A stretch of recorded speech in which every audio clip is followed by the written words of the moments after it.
Wow, here we are again, folks. Brother Peter with a mini message.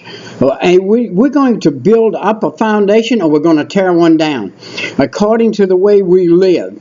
A godly generation is a generation that's carried on from the godly generation that was back when this country was started. It was started on the basis of the Bible and on the Word of Jesus Christ. And the Bible was the first tutor to all of the children in schools that day. And I have many things that I've studied over the years that I've been saved since 1972. One of the studies I did was a great big test. And this test, I looked at it, and boy, I couldn't answer it. And I asked people, and they couldn't answer it and everything. And then I went to the place to where that test was put together, and come to find out, it was a 5th grade test back in the 1700s.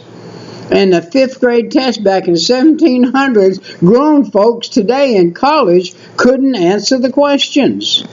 Who were our founding fathers? Where did they come from? Why did they come? What freedom were they looking for? All of those questions that could be answered, and we can't answer them today. Well, our children today they've never even heard of Columbus sailing the ocean blue, thinking the world was flat, and found out it wasn't true. What we're looking at, we were looking at design. God has a design for every life. He had a design for America. God was the authority when America was settled. Who is the authority now? We have backed up and allowed the devil to step in and be the authority all the way to the White House. And so we've even messed with our conscience. This world, the United States of America, had a clear conscience at one point in time. And now we are corrupt. We cannot say those people in other countries who see the smut in this country have this country in derision. They frown on it. They say that's a wicked place. I don't want my kids to go to America.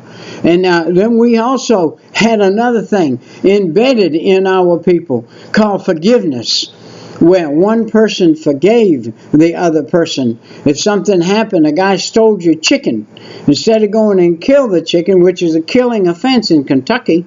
I lived in Kentucky for a while, and if you stole a man's chicken, you just might die. But forgiveness, and take the man another chicken, say, if you need a chicken so bad, you stole my chicken, here's one free. And yielding your rights, that's what that is.